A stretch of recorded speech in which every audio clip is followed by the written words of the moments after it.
حضرت موسیٰ مدین کی سرزمین میں حضرت موسیٰ فرعون کے ڈر سے شہر چھوڑ کرے تھے، اس لیے ان کے ہمراہ کوئی ساتھی نہ تھا۔ اس تمام سفر میں حضرت موسیٰ کی خوراک درختوں کے پتوں کے علاوہ اور کچھ نہ تھی، اور ننگے پاؤں ہونے کی وجہ سے سفر کرنے سے پاؤں کے تلوؤں کی کھال تک ختم ہو گئی تھی۔ اس پریشان حالت میں حضرت موسیٰ مدین کی سرزمین میں داخل ہوئے۔ مدین پہنچ کر آپ وہاں ایک کنویں کے پاس رکے جہاں کافی بھیڑ لگی ہوئی تھی اور جانوروں کو پانی پلایا جا رہا تھا۔ اپنے 2 لڑکیاں بھی دیکھی جو کنویں سے دور پائے پانی حاصل کرنے کی غرض سے کھڑی تھی اور اپنی باری کا انتظار کر رہی تھی۔ حضرت موسیٰ نے دیکھا کہ مرد ان کی پرواہ کیے بغیر اپنے جانوروں کو پانی پلا رہے اور ان کی باری نہیں آنے دے رہے۔ اپنے یہ بھی غور کیا کہ لڑکی کمزور اور ضعیف گرانے سے تعلق رکھتی ہے، کیونکہ وہ کمزور لڑکیاں اس انتظار میں تھی کہ سب چلے جائیں اور پھر وہ بچہ کچا پانی اپنے جانوروں کو پلا لے۔ بہرحال اب سے یہ حالت دیکھی نہ گئی۔ آگے بڑھ کر لڑکیوں سے دریافت کیا، تم کیوں پانی نہیں پلاتی؟ تو دونوں لڑکیوں نے جواب دیا، ہم مجبور ہیں۔ اگر جانور کو اگے لے کر بڑھتے ہیں تو یہ طاقتور زبردستی ہم کو پیچھے ہٹا دیتے ہیں، اور ہمارے والد بہت بوڑھے ہیں، ان میں اب وہ طاقت نہیں کہ وہ ان لوگوں کی مزاحمت کو روک سکیں۔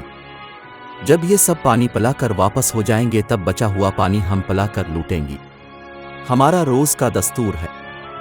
اس پر حضرت موسیٰ کو رنج ہوا اور اب تمام بھیڑ کو چیرتے ہوئے کنویں پر جا پہنچے اور کنویں کا بڑا ڈول اٹھایا اور تنہا کھینچ کر لڑکیوں کے مویشیوں کو پانی پلا دیا۔ جب ان لڑکیوں نے اپنے گلے کو پانی پلا لیا تو گھر پہنچنے پر ان کے والد نے حیرت سے جلدی آنے کی وجہ دریافت کی، جس پر انہوں نے سارا قصہ سنا دیا کہ کس طرح ایک مصری نے ان کی مدد کی۔ باپ نے ان سے کہا کہ اسے میرے پاس لاؤ۔ یہاں تو باپ بیٹی کے درمیان یہ گفتگو ہو رہی تھی اور حضرت موسیٰ بھی بے بسی میں خدا سے مدد کی دعا فرما رہے تھے۔ لڑکی اب کو ڈھونڈتی کنواں کے پاس پہنچی اور نہایت ادب و احترام سے اپنے والد کی خواہش بتائی۔ حضرت موسیٰ لڑکی کے ساتھ ان کے گھر گئے۔ حضرت شعیب یعنی ان دونوں لڑکیوں کے والد سے ان کی ملاقات ہوئی، اپنا سارا قصہ سنایا۔ سب کچھ سننے کے بعد بزرگ نے حضرت موسیٰ کو تسلی دی۔ یہ بات سن کر ایک لڑکی نے اپنے باپ سے کہا کہ اس آدمی کو آپ اپنے مویشیوں کے لیے نوکر رکھ لے، کیونکہ اس کام کے لیے وہی بہتر ہے جو جوان اور امانت دار ہو۔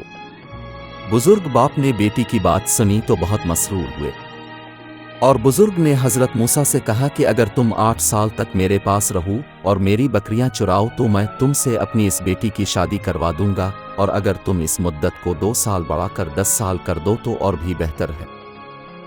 حضرت موسیٰ نے یہ شرط منظور کر لی اور فرمایا کہ یہ میری خوشی پر چھوڑ دو کہ میں ان دونوں مدتوں میں جس کو چاہوں پورا کروں۔ اس باہمی رضامندی کے بعد بزرگ میزبان نے اس بیان کردہ مدت کو مہر قرار دے دیا اور موسیٰ سے اپنی بیٹی کی شادی کروا دی۔